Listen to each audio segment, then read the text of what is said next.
Il ne peut pas avoir la même réaction que quelqu'un qui ne sait pas.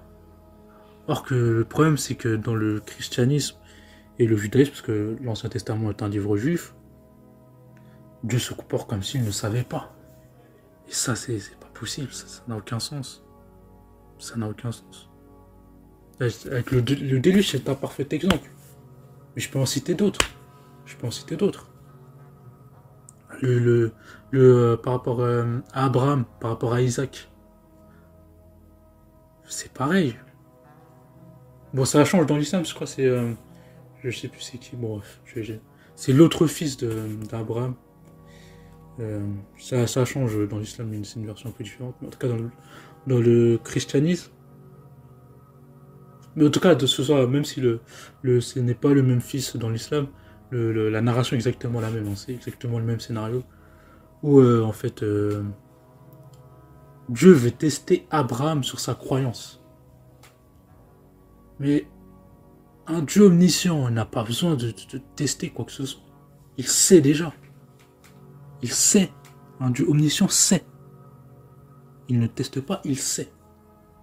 Mais pourquoi il va tester Abraham et lui dire de sacrifier son fils pour voir s'il est vraiment, si c'est vraiment un aficionados? Il sait déjà. Il sonde les cœurs. Déjà, il sonde les cœurs, il sait l'avenir. Pourquoi il va le tester? Même au-delà de ça, j'ai envie de dire, ça revient même à la situation actuelle de tous les êtres humains ici.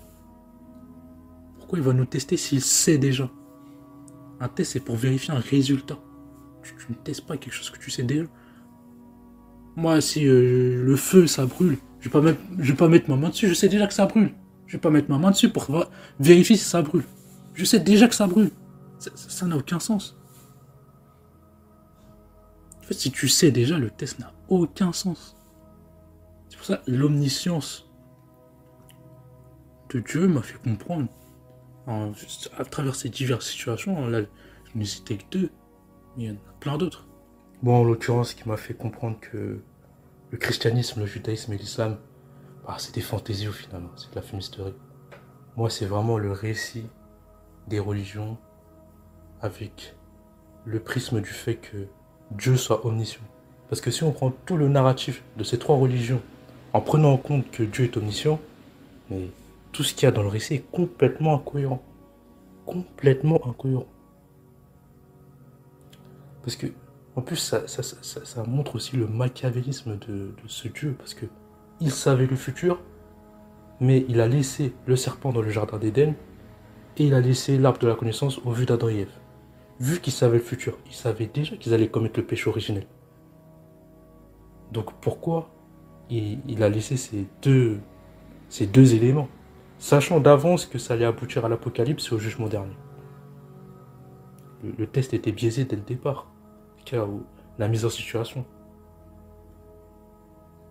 Et le seul aspect où cette situation aurait été une véritable épreuve, c'est si Dieu était pas omniscient, ce qui n'est pas le cas dans ces religions. Et à partir de là, j'ai compris, c'est que si on prend vraiment ces religions en prenant en compte cette omniscience, en fait, l'être humain n'a aucun libre arbitre. Il est pantin du destin. On n'a que l'illusion du soi au final. Et d'ailleurs même, pourquoi tu vas tester des gens dont tu connais déjà la destinée bien avant leur naissance? À travers ça, j'ai compris, en tout cas en ce qui concerne... Après, pour le christianisme et le judaïsme, je me suis dit, bon, vas-y. En fait, je me suis dit, bon, du coup, le christianisme, le judaïsme, c'est des fables au final, c'est des êtres humains qui ont écrit, donc finalement, ça ne reste que des fables. Donc, j'ai envie de dire, ok, c'est des fables, c'est des contes de fées, mais pour l'islam, malheureusement, même si c'est incohérent, mais il y a un problème plus grave en fait, c'est que ce livre se fait passer pour les écrits de Dieu de A à Z. C'est ça la problématique. Et ce type de postulat fait qu'il y a le fanatisme est d'autant plus accentué dans l'islam, parce qu'ils pensent agir selon tout ce qui est écrit, ils agissent selon la volonté de Dieu lui-même, selon eux. Et là, ça pose des problèmes. Là, en l'occurrence, c'est un problème qui est extrêmement grave. C'est un crime absolu. Ça attaque. Ça attaque même les enfants innocents. Oui, parce que dans l'islam, il y a un gros problème avec la pédophilie. Et d'ailleurs, la sourate 65, verset 4, en est le parfait exemple. Cette sourate établit les règles de la virginité de femmes. Enfin, selon eux, hein, de femmes. Où il y a 3 cas de figure. Où par rapport à la femme ménopausée, la femme enceinte, et la femme qui n'a pas encore de règles. Et dans l'islam, c'est pas pas encore de règles parce que les règles vont arriver. Hein. Non, c'est parce qu'on parle de femmes qui nous... Enfin, de femmes, ça c'est horrible de dire ça. C'est une horreur. Comment on peut dire des trucs pareils? Il parle d'enfants prépubères. D'enfants prépubères, on parle de filles, de nourrissons. On parle clairement de mariage de ce type d'individu. Et d'ailleurs, Mahomet avec la pauvre fillette Aïcha, Mahomet 51 ans et Aïcha 6 ans, en est le parfait exemple. Et oui, car Mahomet, le prophète de l'islam, le meilleur des hommes dans l'islam, vu que c'est écrit dans le Coran, donc voilà, ceux qui sont adeptes de cette religion sont obligés d'y souscrire. Mahomet 51 ans, Marie, Aïcha 6 ans, à 6 ans, on parle pas de... Là, on en revient à Sourate 65, verset 4. C'est la preuve factuelle que l'islam permet le mariage de filles prépubères. Parce que on va pas me dire qu'à 6 ans, Aïcha l'avait serré. Là, c'était une enfant. Et voilà, Mahomet à 54 ans, quand elle avait 9 ans, il a schtroumpfé. Hein, il a consommé son mariage, mais je dis schtroumpfé pour pas dire voilà. Et c'est authentifié, hein. Sahih Bukhari 5133, 5134 et Sahih Muslim 2547. Et bon, là j'en ai cité que 3, mais il y a d'autres sources qui authentifient ce fait-là, qui ne peut même pas nier. D'ailleurs, du coup, le Coran statue le fait que dans l'islam, tu peux marier des filles prépubères. Ah, clairement, dans la légalisation de mariage de pédophiles, quoi. Dans l'islam, c'est légalisé la pédophilie statue en tant que mariage. C'est terrible. Hein. D'ailleurs, il y a l'heure actuelle, aujourd'hui, hein, il y a des preuves factuelles. Hein, en Afghanistan, des mariages avec des nourrissons de filles de 3, 4 ans, 7 ans, 8 ans. C'est pas rare que ça arrive, surtout avec la crise économique qui est actuellement, où des gens riches profitent de la misère de familles qui n'ont plus rien, qui sont obligés de vendre leurs enfants pour des espèces de pervers, quoi, des pervers de la pire espèce. Donc voilà, par rapport à l'islam, j'ai pris conscience de ces faits-là. Et moi, ce qui m'a le plus attristé dans cette histoire, bon, l'islam, j'avais pas vraiment de... Je suis pas musulman, donc... j'avais pas de...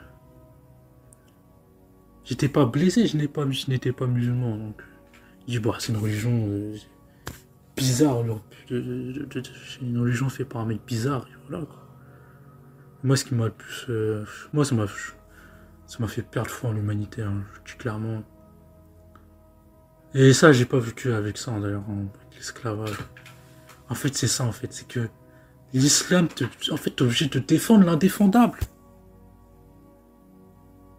C'est des débats où, quand on met en fait ce fait-là, les problèmes psychologiques que ça peut engendrer sur l'enfant, qui est victime de ce type de pratique, due à cette doctrine, où des enfants sont mariés contre leur volonté à des gens qui ont 6 fois plus que leur âge.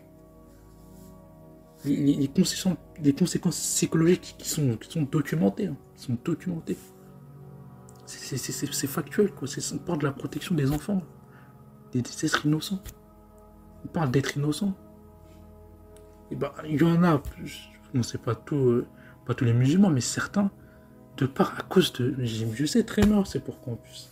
C'est la peur de l'enfer, la peur des châtiments de la tombe et tout le tralala. C'est-à-dire qu'ils ont tellement peur, qu'ils défendent l'indéfendable. Ils vont défendre la pédophilie avec tous les arguments les plus pétés que j'ai jamais vus. Les arguments les plus pétés. Que j'ai jamais eu, hein, des arguments de merde. Ils défendent l'esclavage, même le djihad.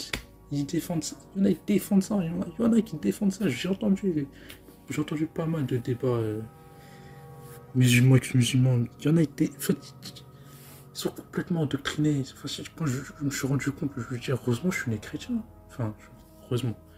Enfin, quitte à choisir une religion, heureusement, je suis pas né musulman. J'aurais pu faire partie de ces gens-là. De ces gens-là qui ont tellement peur qu'ils défendent l'indéfendable. Comment tu peux défendre la pédophilie? Comment tu peux défendre l'esclavage? Et en plus, moi, ce qui vraiment, ça m'a attristé. J'ai vu des Noirs qui défendent l'esclavage. Ils ont peur de leurs ancêtres. On parle de leurs ancêtres dans le Coran. Quand on parle les conquêtes musulmanes, c'était fait à leurs ancêtres. On parle littéralement de leurs ancêtres dans ces livres. Et eux, ils défendent ça. Parce qu'ils ont peur. Ils ont peur de l'enfer. Du coup, ils défendent ça.